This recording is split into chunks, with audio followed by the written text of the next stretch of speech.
Salut, bienvenue pour cette journée du mardi 19 mai 2020. Donc aujourd'hui, je refais une vidéo rapidement avant l'ouverture des marchés, donc qui est à peu près dans une heure. Pourquoi? Puisque je voulais faire suite à ma vidéo donc d'hier matin que j'ai postée hier matin, où donc je vous donnais en fait les actions que je surveille avec mes deux stratégies. Et voilà, je voulais en fait juste faire la continuité par rapport à la journée d'hier, puisque la journée d'hier a été intéressante. Donc je me suis dit c'est l'occasion de faire une vidéo. Donc, effectivement, puisqu'on a eu donc sur le S&P, donc alors je vais le représenter ici. Donc, bon, je prends le contrat futur, mais bon, je pourrais mettre le SPX. Donc, globalement, donc voilà, le marché s'est repris. Donc, ça, c'est la journée d'hier. Alors, je vais prendre le SPX aussi. Donc, la journée d'hier, donc il y a eu un gros gap si on prend vraiment l'indice en lui-même. Donc la représentation de l'indice.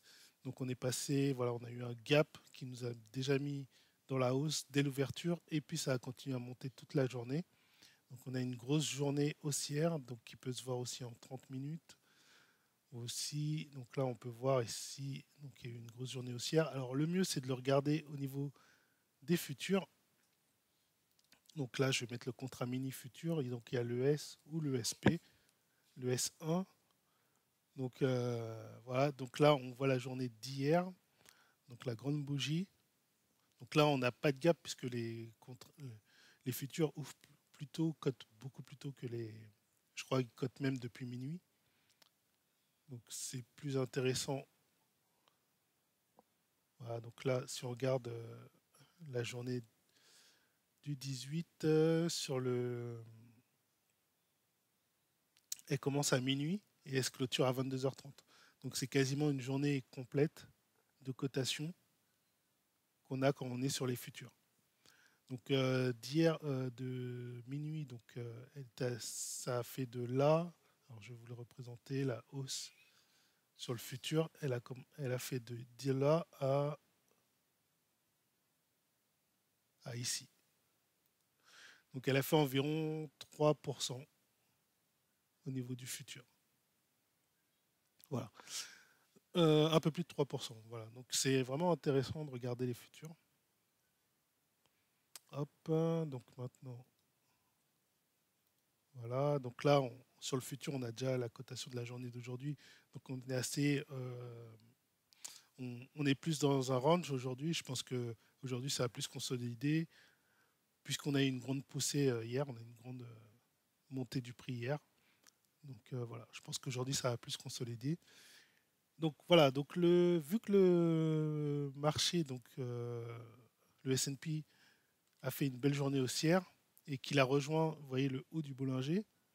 Donc vraiment, il s'est mis vraiment dans une zone, il s'est éloigné du risque. D'ailleurs, on peut aller voir le VIX. Je n'ai pas regardé pour tout vous dire. Donc, ce sera intéressant. Plus sur le. Je peux regarder celui sur la volatilité du S&P, bien que c'est quasiment pareil. Voilà, donc on a quand même. Ça a continué à baisser. Donc, pour le 18 mai. Donc, ça, c'est celle d'aujourd'hui qui. Donc, celle de hier, voilà, elle était baissière. Donc, l'indice de volatilité était baissière. Donc, on est en train de rejoindre les plus bas depuis le début de cette crise. Donc, c'est plutôt pas mal. Ok, donc maintenant, je voulais vous montrer donc les, les actions qui ont été intéressantes. Donc voilà, donc dans la journée d'hier, mon filtre, mon screener d'actions sur la watchlist, il a sorti beaucoup de valeurs. Vous vous rappelez, dans la vidéo d'hier, je vous avais montré, il y avait eu, je crois, à peine 3 valeurs. Et là, il a sorti déjà 10 valeurs, sans compter les valeurs que je n'ai même pas regardées finalement, puisqu'il y avait déjà beaucoup de valeurs là. Mais il y a des valeurs qui sont sorties, qui sont entrées furtivement dans la watchlist des rebonds et qui sont ressorties aussi dans la journée. Donc ces valeurs-là, j'en parle même pas. Donc ça fait qu'il y a eu quand même pas mal de valeurs dans la journée d'hier, suite à la hausse du marché, qui ont fait des rebonds. Donc voilà, donc hier ça a été une journée intéressante. Alors hier en fin de journée, j'ai regardé, mais j'ai pas pu prendre de valeur dans les valeurs à rebond, malheureusement, parce que au niveau capital, avec ma stratégie des plus hauts, je suis déjà trop investi. Donc là, en fait, je suis en train de faire un transfert d'argent sur un second compte chez mon broker de Giro et dessus, je vais consacrer cet argent spécialement à la stratégie des rebonds. Comme ça ne va pas perturber en fait les deux stratégies. Euh, voilà. Donc, je suis en train de faire ça. Mais bon, malheureusement, je ne peux pas profiter de cette hausse-là, puisque je n'ai pas assez en ce moment sur ce compte-là. Enfin, j'ai déjà rempli, j'ai déjà consommé tout l'argent le disponible sur l'autre compte, sur mon compte. Donc j'ai des valeurs qui ressortent. Alors je crois que EMEA, je l'avais déjà eu dans le passé, si je dis pas de bêtises. EML, pardon. EML. C'est bizarre, ça me parle, mais là je le vois pas. Pourtant c'est une valeur qui me parle. EML, EML. Tiens, bizarrement, je pensais l'avoir eu dans ma watchlist. Ah voilà, elle est là. Donc j'avais déjà eu un trade gagnant sur EML. Donc c'est bien quand on retrouve des valeurs où on avait déjà eu des gains, parce que généralement, c'est des valeurs qui ont des chances de vous refaire gagner. Donc par exemple, je vais revoir Esternco. Donc vous voyez, Esternco, gros gap haussier. Elle a quasiment franchi les 20. Enfin, elle a été touchée la moyenne mobile 20. Donc là, il y a de fortes chances qu'elle refasse comme le passé, qu'elle aille toucher mon niveau de take profit. Donc ça sera à surveiller, mais il y a des bonnes chances. En tout cas, moi, c'est une valeur que je reprendrai parce que je l'ai déjà eu et qui m'a déjà fait gagner de l'argent. Donc j'aurais tendance à reprendre ce genre de valeur. Mais on a des valeurs très intéressantes puisqu'on a des grosses valeurs. Donc quand on a des grosses valeurs avec des grosses capitalisations qui arrivent dans ce screener, ça veut dire qu'on est dans une très bonne phase. Enfin, théoriquement, on est dans une très bonne phase pour choper des bons rebonds. Par exemple, on a GE, General Electric, on a LYG qui font partie de. On a Xerox, Xerox qui est un des pionniers de l'imprimerie. Donc on a Xerox, vous voyez, c'est des capitalisations en billions de dollars. Donc quand c'est en billions de dollars, c'est vraiment des très très grosses entreprises. Donc ça, c'est très intéressant. Après, bon, faut voir graphiquement si elles offrent une bonne opportunité, hein, bien sûr.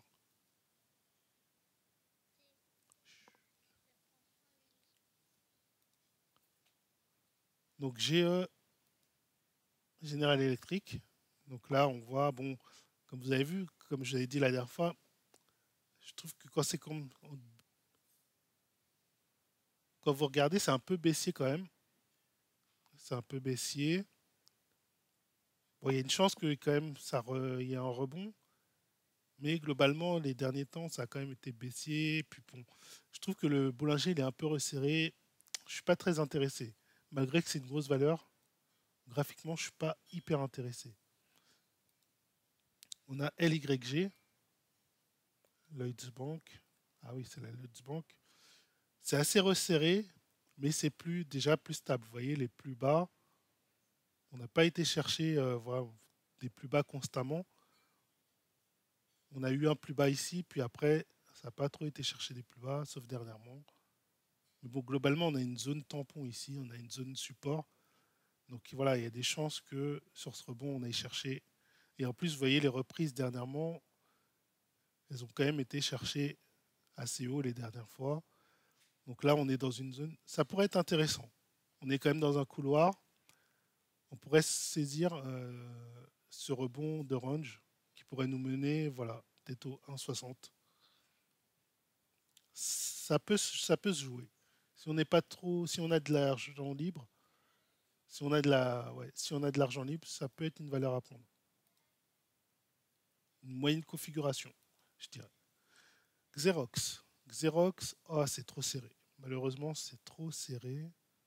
Bien que ça s'est quand même ouvert, mais bon. Ouais. Après, c'est à vous de voir, mais je trouve que c'est serré quand même. Il y a des chances hein, que ça aille chercher la zone de profit, mais bon, je trouve que c'est un peu serré. NYMT, donc parmi les grosses capitalisations, pour moi, ce serait LYG que je prendrais. On a NYMT qui a une capitalisation en millions de dollars et pas en billions. Oula, ça c'est trop serré, je prends pas, c'est clair et net. RPT, donc RPT Reality.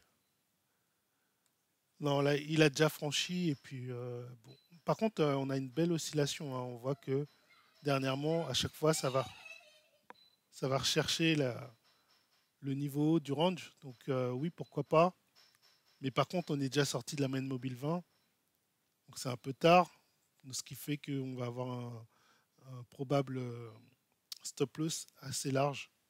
Si on était vraiment rentré entre les deux moyennes mobiles, ouais, je dirais oui. Parce qu'il y a quand même des belles oscillations. On voit que les ranges ils sont propres. On va bien chercher à chaque fois le plus haut dans les ranges, dans les rebonds de range. Donc je dirais oui si on le prend entre les deux ici. Entre la moyenne mobile 10 et la moyenne mobile 20, je voulais dire. UBP.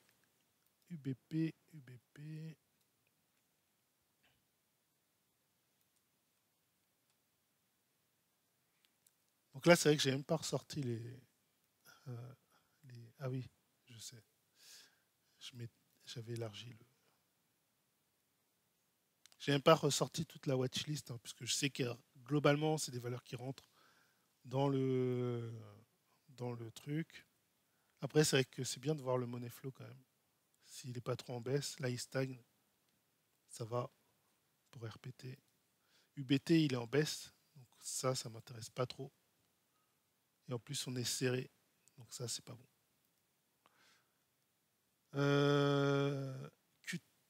QTR. QTRR.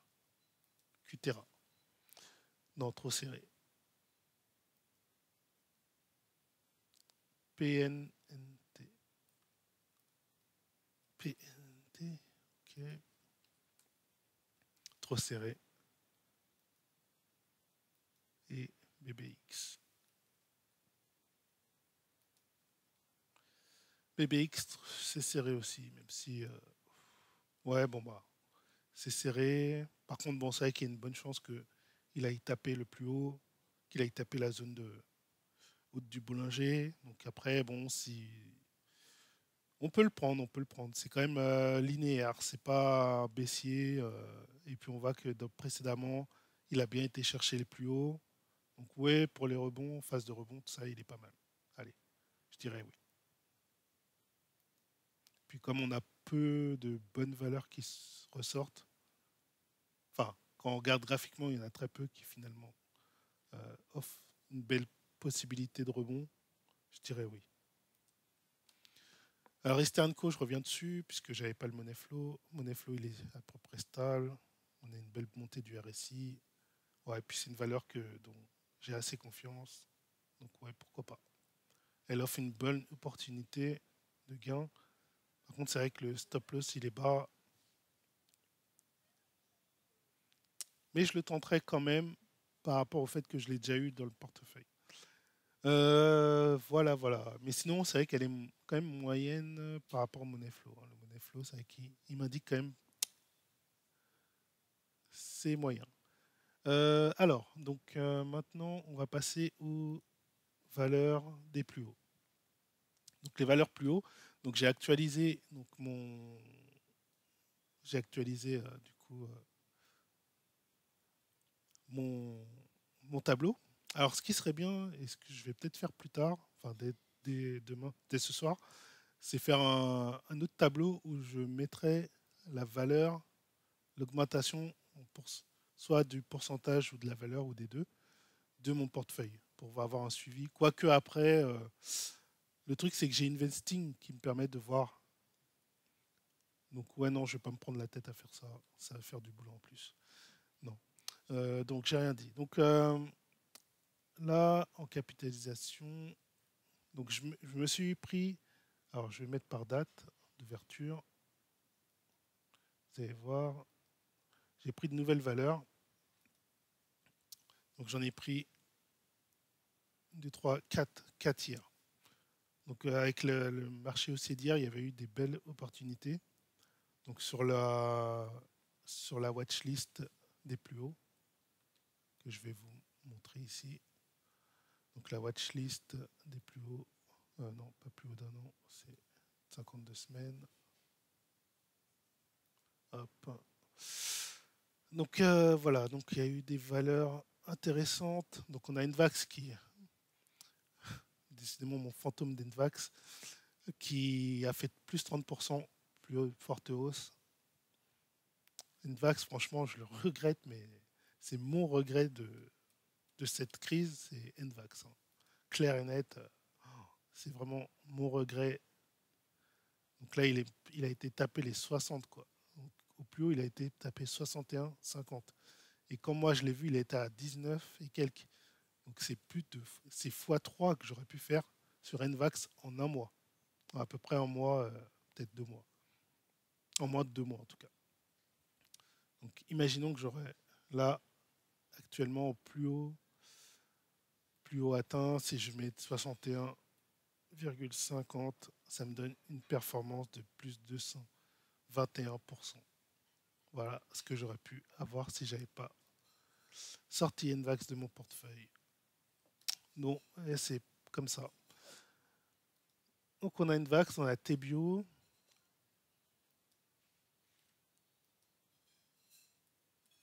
Tebio qui est bien, clac. Donc lui m'a intéressé parce que son dernier plus haut avant, il était là à 13. Là, il est en train de faire des plus hauts.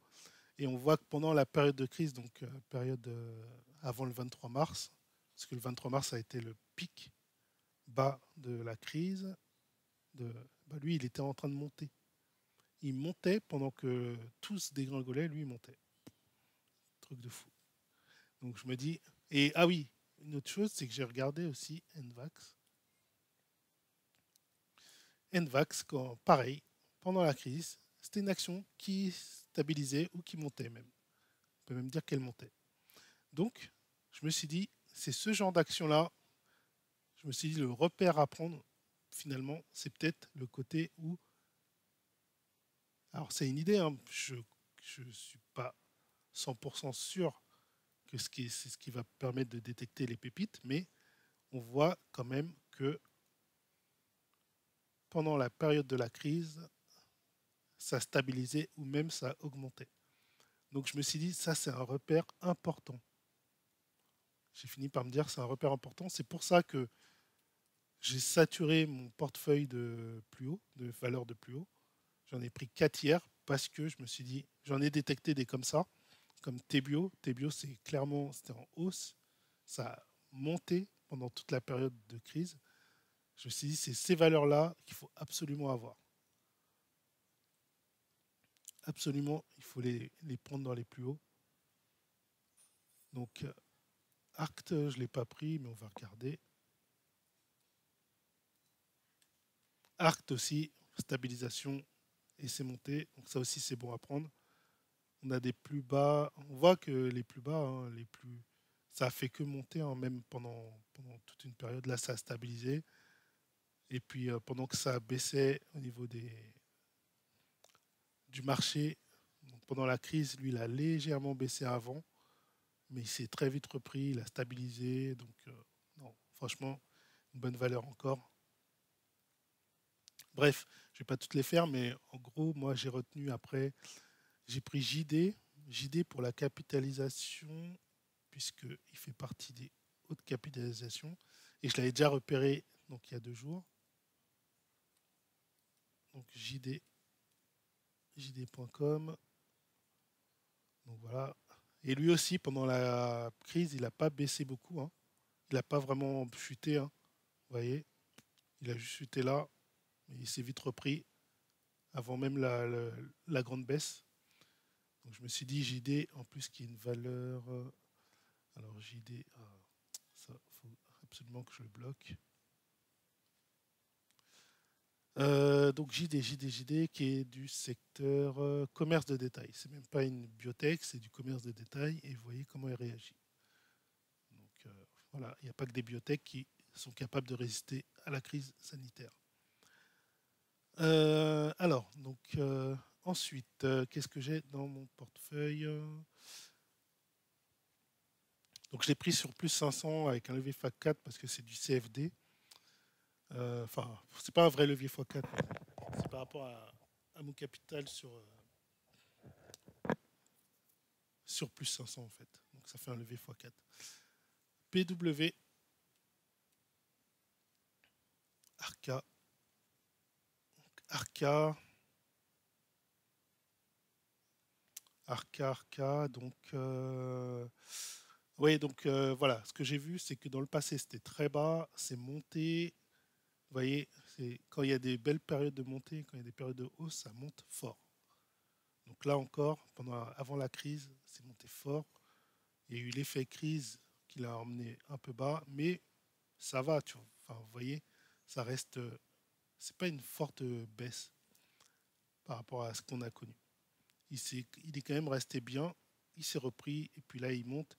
Et donc, pendant les périodes où il doit monter, il monte fort. Donc, je me suis dit, ça, je le prends. PW. Où est-ce qu'il est le PW? Hop, il doit être par là. PW.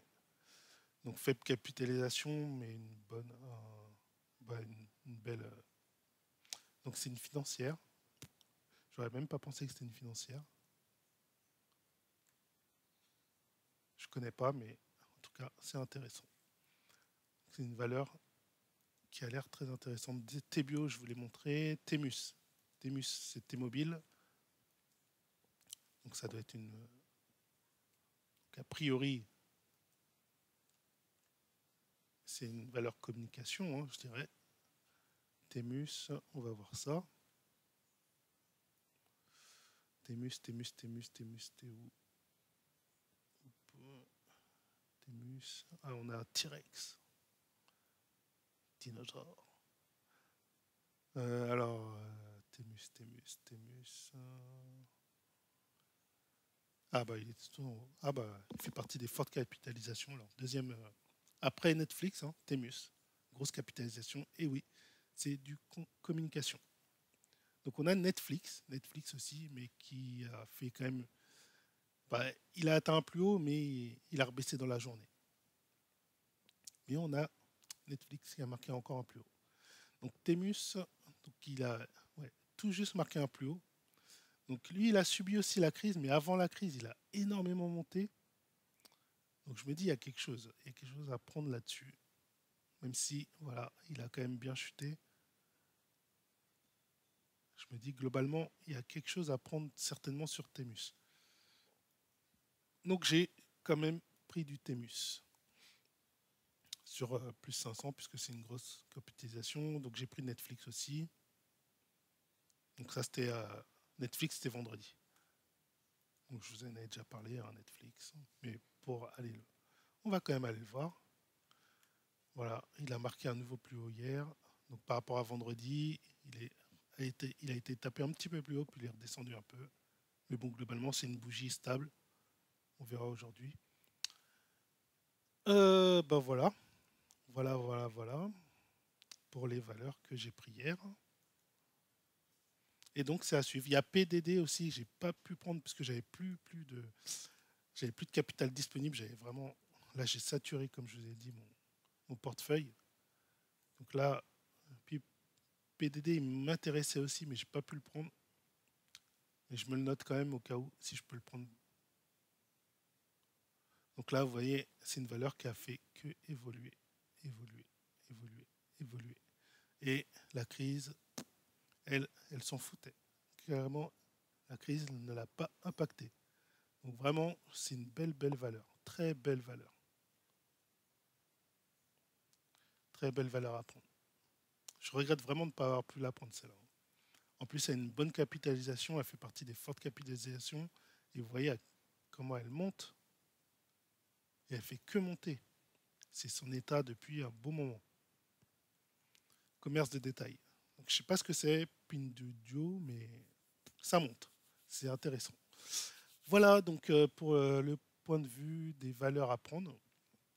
Donc, voilà, n'hésitez pas à me laisser un like si vous avez aimé cette vidéo. Si vous avez vu d'autres valeurs, voilà, n'hésitez pas à laisser des commentaires. Si cette stratégie vous plaît, laissez-moi un commentaire aussi. Allez, bon investissement et puis à la prochaine. Ciao.